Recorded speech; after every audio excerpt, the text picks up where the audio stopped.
In 1894, after a year-long investigation, India chose not to ban cannabis. It chose to tax it. But why?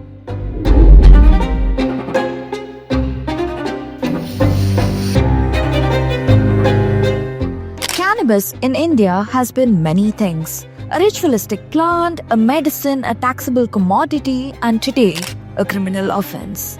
Same plant, different identities. And here's the strange part. You can legally buy bhang in some Indian states and you can still go to jail for possessing ganja. Same species, but different legal worlds. And this isn't a small technicality, because for most of its history in India, cannabis wasn't illegal at all. So how did one plant move from a ritual to crime? Let's simplify this. Cannabis is one plant, most commonly classified as Cannabis sativa, with variants often described as indica or ruderalis. One plant, but we don't treat it like one. The leaves are used to prepare bhang, the flowering tops are called ganja, the resin is charas. Industrial hemp refers to low THC varieties grown for fiber and seed. Same organism, different parts. Now, here's where it gets interesting. The law doesn't treat the entire plant the same. It treats parts differently. Imagine mango leaves being fine, but the fruit becomes illegal. Same tree, different consequences. That difference isn't biological, it's regulatory. And that division wasn't always there. So when did we start slicing one plant into separate legal identities, and why? To answer that, we have to look at the identity first. Long before modern drug laws, cannabis appeared in Indian literature. The Atharva Veda mentions a plant called banga. Ayurvedic texts like the Sushruta Samhita describes its preparations, using it for pain and digestive disorders. In later Shaivite traditions, it became linked to Shiva. In some retellings, it was even described as one of the sacred plants. It existed within cultural boundaries. This was cannabis's first identity in India. Not criminal, not narcotic. And for centuries, that identity held. So when did it stop being a regulated substance and started becoming a legal problem? Well, it's not when most people think.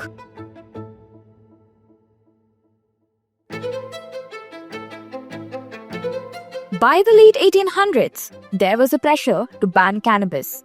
Missionary groups and temperance movements were pushing hard. So in 1893, the British government did something unusual. They didn't ban it, they studied it. The Indian Hemp Drugs Commission. Over the course of a year, they examined 1,193 witnesses, doctors, farmers, religious leaders, prison officials. The final report ran over 3,000 pages. They asked a basic question: is cannabis a serious social danger? Their conclusion? Modern use didn't justify banning it. They recommended taxing it, not criminalizing it. Colonial India conducted one of the most detailed drug studies of its time and chose not to ban cannabis. At this point, cannabis was not a crime. The turning point didn't begin in India, it began globally. In 1961, the United Nations adopted the Single Convention on Narcotic Drugs. The goal was simple: standardized drug control across countries. Cannabis was placed under strict international scheduling. India didn't immediately agree to a full blanket ban. It negotiated a 25-year window, arguing that traditional use had to be considered. But the global framework had shifted. Cannabis was no longer defined locally. It was defined by treaty. It was now part of a global narcotic system. Once a substance enters that system, its identity changes, even if the plant doesn't. And by the 1980s, that shift reached Indian law. In 1985, India enacted the Narcotic Drugs and Psychotropic Substances Act, or the NDPS Act. This is where the line gets redrawn. Under NDPS, cannabis was defined primarily as ganja, the flowering or fruiting tops of the plant, and charas, the resin. That technical definition explains the bhang paradox. Ganja and charas were criminalized, crossed certain limits, and you could face long prison terms, in some cases 10 to 20 years. But bhang was not criminalized. Why? Because the technical definition of cannabis we mentioned earlier excluded the leaves and seeds, unless accompanied by the flowers and leaves. But the Indian government left it on states to regulate bhang. Now it's legal in some states like UP and Gujarat, and illegal in states like Assam and Kerala. A legal change rather than a botanical. And once the law redraws a boundary, culture can't completely overrule it.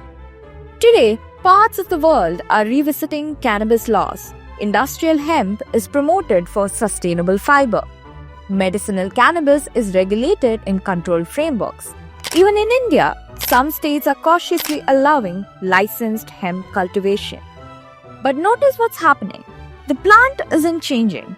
The categories are low THC hemp, medicinal extracts, licensed crop.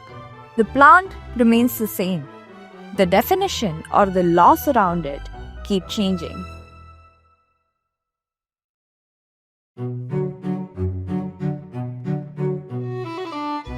In 1894, cannabis was studied and regulated. In 1985, it was criminalized, not because the plant evolved, but because its classification did. Sometimes history isn't about what something is, it's about who decides what to call it. So when we ask whether cannabis is sacred or illegal, we are asking the wrong question. This is Unexplored.